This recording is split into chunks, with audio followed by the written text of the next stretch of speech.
జ్యోతిష్య శాస్త్రం ప్రకారం ఈ డిసెంబర్ 7వ తేదీ శనివారం రోజున మీనరాశి వారు ఎటువంటి శుభ అశుభ ఫలితాలను పొందుతారో తెలుసుకోవాలంటే ఈ వీడియోని స్కిప్ చేయకుండా పూర్తిగా చూడండి. అలాగే తప్పకుండా మా ఛానల్ని సబ్స్క్రైబ్ చేసుకోండి. ఈ డిసెంబర్ 7వ తేదీ శనివారం రోజు మీనరాశి వారు మంచి ఫలితాలను పొందాలి అంటే మీ మీద మీరు నమ్మకం ఉంచుకోవాలి. ఎదుటివారు మీ గురించి ఏమి ఆలోచిస్తున్నారు అనే దానికన్నా మీరు ఏమి చేయాలి అనుకుంటున్నారో అన్న దానిపై మాత్రమే ఫోకస్ చేయండి. ఆలోచనలకు పదును పెట్టండి. పక్కవారి డబ్బుల మీద ఆలోచనల మీద కానీ అస్సలు ఆధారపడొద్దు. ఒకవేళ ఈ రోజున మీరు పొరపాటున పక్క వాళ్ళ మీద ఆధారపడితే ఇక అంతకన్నా దురదృష్టం ఉండదు. అసలు ఒక్క పని కూడా పూర్తి కాదు. అందుకే వాళ్ళు వచ్చి అది చేస్తారు, వీళ్ళు వచ్చి ఇది చేస్తారు అని కూర్చోకుండా మీ పనులను మీరు ప్లానింగ్ ప్రకారంగా చేసుకుంటూ వెళ్ళిపోవాలి. అప్పుడే శుభం కలుగుతుంది.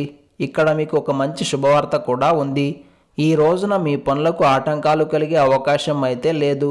ప్లానింగ్ ప్రకారంగా వెళ్తే ఎలాంటి ఇబ్బందులు రావు. పైగా సక్సెస్ఫుల్గా అన్ని పనులు పూర్తవుతాయి. రుణాలు తీర్చే ప్రయత్నాల్లో విజయం సాధించగలుగుతారు.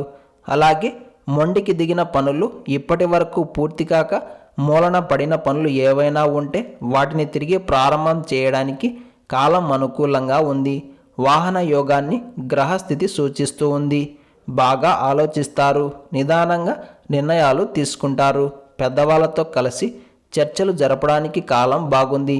అదేవిధంగా రహస్యంగా తీసుకునే నిర్ణయాలకు కూడా ఈరోజు టైం బాగుంది. ఈ శనివారం రోజున మీనరాశి వారు గోధుమ రంగు దుస్తులను ధరించకండి. నవగ్రహ స్తోత్రాన్ని పారాయణం చేయండి. ఈ శనివారం రోజున ఉన్నటువంటి దివ్యమైన తిథి సుబ్రహ్మణ్య షష్ఠి. నక్షత్రం ధనిష్ట నక్షత్రం. రాహుకాలం ఉదయం 9 గంటల నుండి 10 గంటల 30 నిమిషాల వరకు.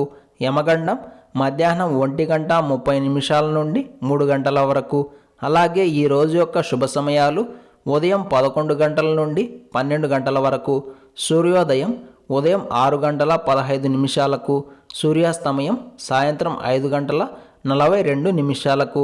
ఈరోజు యొక్క పంచాంగం ప్రకారం పెళ్లి చూపులకు, నిశ్చితార్థాలకు, వివాహాలకు, గృహ ప్రవేశానికి, అగ్రిమెంట్ల వ్యవహారాలకు, క్రయ విక్రయాలకు, వాహనాల కొనుగోళ్లకు, లోన్స్ తీసుకోవడానికి, విద్య మరియు వ్యాపారాల ప్రారంభాలకు కాలం అనుకూలంగా ఉంది. అలాగే ఈ రోజంతా శుభప్రదంగా సాగడానికి, అన్ని పనుల్లో విజయం సాధించడానికి సుబ్రహ్మణ్య స్వామివారి ఆలయానికి వెళ్ళి స్వామివారిని దర్శనం చేసుకొని దినచర్యను ప్రారంభం చేస్తే అంతా శుభమే కలుగుతుంది.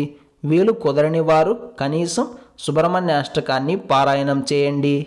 ఈరోజు ఎంతో విశేషమైన సుబ్రహ్మణ్య షష్ఠి వచ్చింది కాబట్టి ప్రతి ఒక్కరూ కుమార స్వామివారిని భక్తి శ్రద్ధలతో పూజించాలి.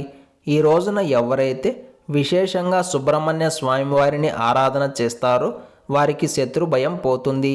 అలాగే ధర్మబద్ధమైన కోరికలు నెరవేరుతాయి. ఈరోజు సుబ్రహ్మణ్య స్వామి కళ్యాణాన్ని వీక్షించి అక్షతలను తల మీద చల్లించుకుంటే పెళ్లి కాని వారికి పెళ్ళి అవుతుంది. భార్యాభర్తల మధ్య అన్యోన్యత పెరుగుతుంది. సంతానం లేని వారికి సంతానం కలుగుతుంది.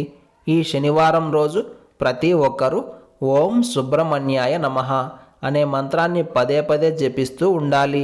ఈ శనివారం రోజు సాయంత్రం శివాలయంలో నువ్వుల నూనెతో 2 దీపాలను వెలిగిస్తే వృత్తి, ఉద్యోగ మరియు వ్యాపారాల పరంగా ఆటంకాలు, ఆపదలు ఉండవు.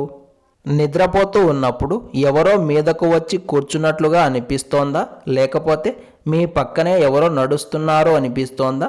మీ ఇంట్లో కానీ మీ శరీరంలో కానీ నెగిటివ్ ఎనర్జీ ఉందా? అయితే హనుమాన్ చాలీసాలోని ఈ లైన్ని ప్రతిరోజు 108 సార్లకు తక్కువ కాకుండా చెప్పుకుంటూ ఉండండి. ఇది హనుమాన్ చాలీసాలో 24వ లైన్. భూత పిశాచ నికటహర ఆవై మహావీర జబు నామ సునావై. విభూతిని చేతిలో పట్టుకొని ఈ లైన్ని 108 సార్లు జపం చేసి ఆ తరువాత నుదుటిన ధరిస్తే వేగవంతమైన ఫలితాలను పొందుతారు. ఈ పరిహారం మీకోసం చేసుకోవచ్చు. అలాగే పక్క వాళ్ళ కోసం కూడా చేయొచ్చు. ఇంతటి విలువైన సమాచారాన్ని ప్రతిరోజు తెలుసుకోవాలంటే వెంటనే మా ఛానల్ని సబ్స్క్రైబ్ చేసుకోండి.